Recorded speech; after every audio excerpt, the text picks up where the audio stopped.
Hi, welcome back to the channel.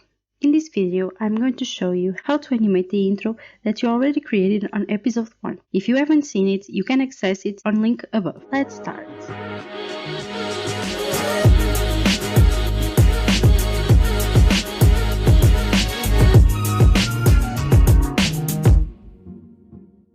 First, you have to open the project that you created last time. In Fusion, you have to start animating the background, so you can put it on top of video. Select Final Background and select Inspector. And here you have some tiny diamonds, that is where you're going to put your keyframes. To animate your background, you have to go to the frame 25 and select on the diamond that says Center. You should always start on the organization of the graphic image and only after this animate.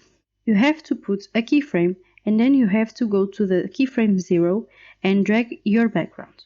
If you hit play, you already can see the animation. If behind your background isn't in alpha, you have to put it in alpha. So go to the node Master Alpha and select Inspector and put alpha in 0.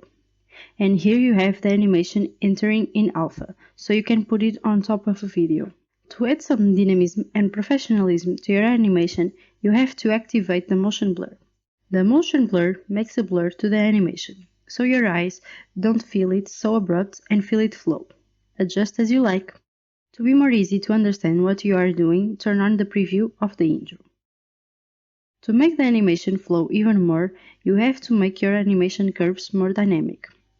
For that, you have to select Spline on the upper right corner. It will appear a graphic. What you have to do is activate the visualization of the node Final Background. On the graphic, it will appear these lines with the keyframes.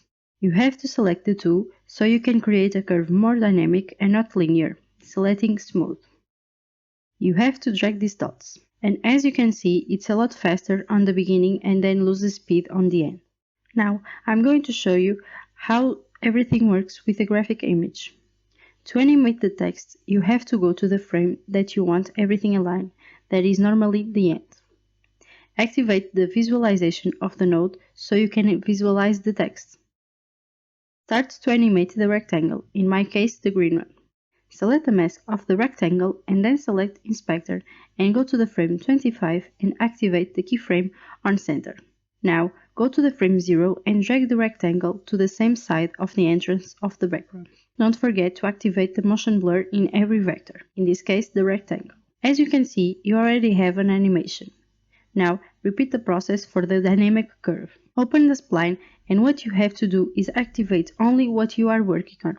In this case, you have to leave only the mask of the rectangle and then select the keyframes and click on the key S or on this icon and adjust the dots. The idea is to put the rectangle entering first, then the background to make it flow. For that, you have to activate on Media Out 1 to see where is the entrance of the background. Select Final Background, open the spline, and drag this keyframe slightly forward.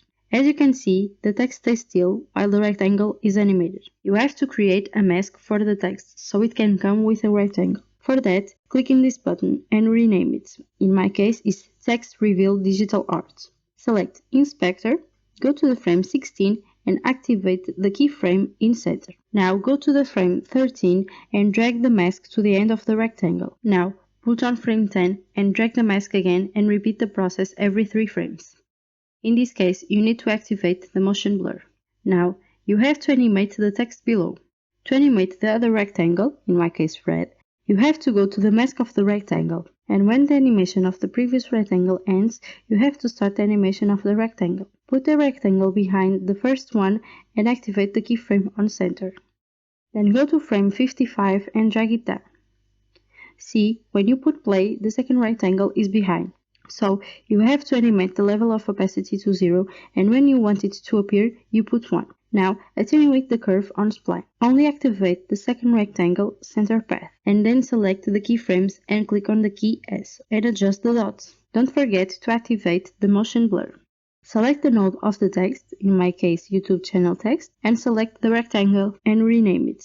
On frame 35, align the mask with a rectangle, in my case red, and activate the keyframe setter. Animate it every 3 in 3 keyframes.